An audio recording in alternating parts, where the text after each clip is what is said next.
Hi everyone, Sandman here. This video is brought to you by a donation from Mr. Anonymous, and here's what he has to say. Hi Sandman, I do have one curiosity that I'm not sure is worthy of a video, or is even MGTOW content. I've heard you mention in a video the compulsion to reveal yourself, and I've wondered if you might elaborate on that further. What could actually be possibly gained by doing that? Well, Mr. Anonymous, thanks for your donation as well as your topic request. I'd like to discuss both what I actually have to gain as well as what I have to lose based on exposing my identity and face online to the world. My name is relatively unique, so it would be relatively easy to find me in real life, so that could potentially bring a lot of fans and haters my way. It's not the fans that I'm worried about, even the crazy ones. I'm more worried about the feminists and just disgruntled women that would basically see my success if I revealed my face and then would want to destroy me. They would most likely target my clients in my photography and video businesses, if they could find them in the first place, and then make them aware of who I was and what I was doing. So that being said, I would never actually be able to reveal myself, even if I wanted to, until I first of all made sure that this is my main source of income, or perhaps something else. I also have investments, and the idea is to make enough good passive income off of good dividend-paying stocks, but I'm not investing too much right now because we're probably overdue for a stock market correction. I could buy a small apartment building as an investment, but real estate is overpriced in Canada, and as of the middle of 2016, I don't own any property. The Canadian bank chief executive officers sold their properties, so I thought I'd do the same. So until I have complete financial stability that doesn't rely on having a job, but instead relies on my channel in conjunction with other passive income, like investments like real estate and dividend stocks, I'll pretty much be keeping myself out of the limelight. The advantages of revealing myself to the world has a lot to do with my Traveling My Own Way series, because I could actually piss off a lot of feminists and women in manginas that believe that going your own way, the men in it are actually a bunch of neckbeard losers. What better way to prove that that's wrong by basically showing off and bringing up their collective rage? Revealing my face would also probably bring more traffic to my channel, because that's the pattern that I've seen with regards to channels where people speak. When people see you and they get to know you as a person instead of a disembodied voice, they also tend to have more of an emotional investment in the content. With regards to the compulsion to reveal myself, I think everyone wants to be accepted and acknowledged to a certain extent from society. From everything I've said thus far, I value my financial fortunes more than my ability to seek out any limelight or fame. I also value my anonymity and couldn't imagine the feeling of people recognizing me walking down the street. I know that's probably not going to happen, but if it did, it'd probably be more of a distraction than anything else.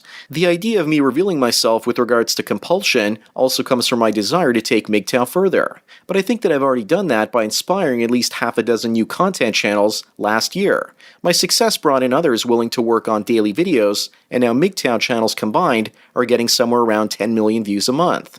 To put that in perspective, back in 2014, all MGTOW channels combined were getting roughly 1.5 million views. For 2017, I'm predicting that we'll probably be getting anywhere between 15 to 20 million views on YouTube per month for our content. More producers will show up, like a guy called MGTOW University that started producing videos in the middle of December 2016 that are pretty much the style of MGTOW 101. I put a link to his page in the description below. What's also really amusing is that he didn't spell university right in some of his earlier videos, but he's already averaging over 1,000 views per video, and he just started less than 2 weeks since I'm actually scripting this video. Then we also have MGTOW is Freedom, which will pretty much grow into a huge channel as well. All of this doesn't look very good for feminism and the gynocracy. Now that there's a viable way for MGTOW content producers to make money, the scene is going to explode this year, and we'll probably see at least 3 or maybe even 4 new content producers crack over 100,000 subscribers. As I've spoken before in my 4th Wave Feminism video, women are using technology to spread this latest wave of feminism, but we are also using YouTube as men and other social media to spread 2nd Wave MGTOW out to the world. By 2nd Wave MGTOW 2.0, I mean the version pioneered by Barbarossa and not the one that was actually created in the early 2000s, about reinstilling masculinity in men and femininity in women. That simply won't happen. Our goal is clearly to disrupt the toxic marriage relationship from being formed in the first place and for men to gain true freedom. But I think I can take this even further. A friend of mine found ways to make heaps of money from the stock market, and the plan is to hopefully bring a YouTube channel out where he actually trades live and people can follow along and make money following his trading patterns. There's nothing legal about sharing people your trades if you're not an insider, and since MGTOW now has the potential to destabilize the marriage market in Western countries, another good thing would basically be to show men how to free themselves financially.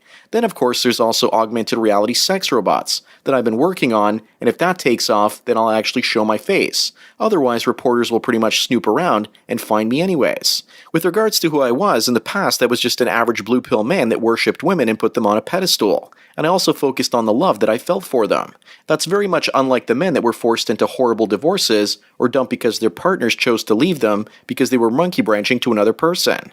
I was lucky enough, or perhaps unlucky enough, to have 2 long-term relationships that lasted from the age of 20 up until I was about 35. I decided to pull the ripcord and eject my way out of both of them because in the first I was mentally imbalanced because I was in love and sacrificing for my partner. I tried building up a partnership, but she was more interested in having fun instead of building a life together. Ironically, she now has a husband and a family. Then I briefly dated a woman on the rebound for a few months before getting into another long-term relationship that lasted roughly 9 to 10 years. She talked about kids and family, but after I moved in with her, she didn't really want them anymore, but I did. So I ended the relationship as well, and around the same time I found out about the red pill and started learning about female nature. Suddenly all of this knowledge fell into my lap and it felt so wrong, but at the same time I was removing much of the gynocentric brainwashing that had launched itself into my head. It was liberating yet felt wrong at the same time.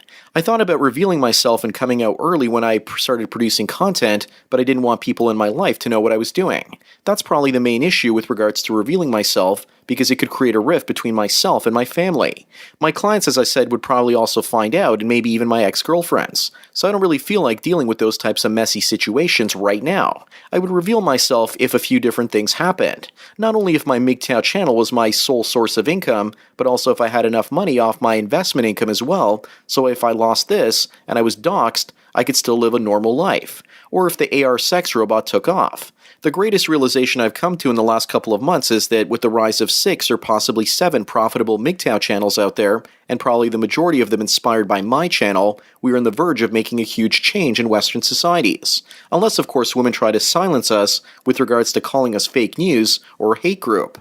At this point, there's no real way to stop the growth of men going their own way, because it's reached a sort of critical mass and most of the average view counts for all MGTOW channels continue to go up and up.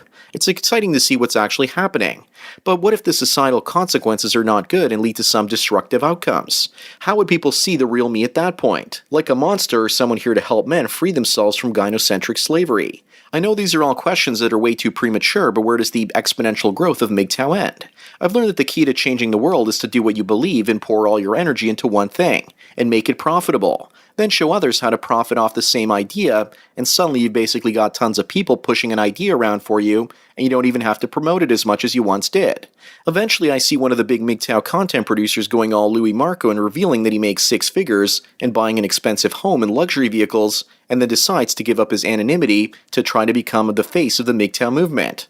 I'm predicting that something like that is going to happen within the next 2 or 3 years. Think of that guy like the MGTOW version of Tommy Sotomayor, flaunting his wealth and showing women what they can't have. That will agitate a lot of people, and finally someone out there in media land is going to cover his crib, his car, and his cash putting a face onto MGTOW. If I really wanted to, I could also project that illusion as well, but it's just too much damn work. I honestly don't think I have the energy left to pull something like that off with regards to all my other jobs. Between my channel and my clients, there simply isn't enough time to pull it off.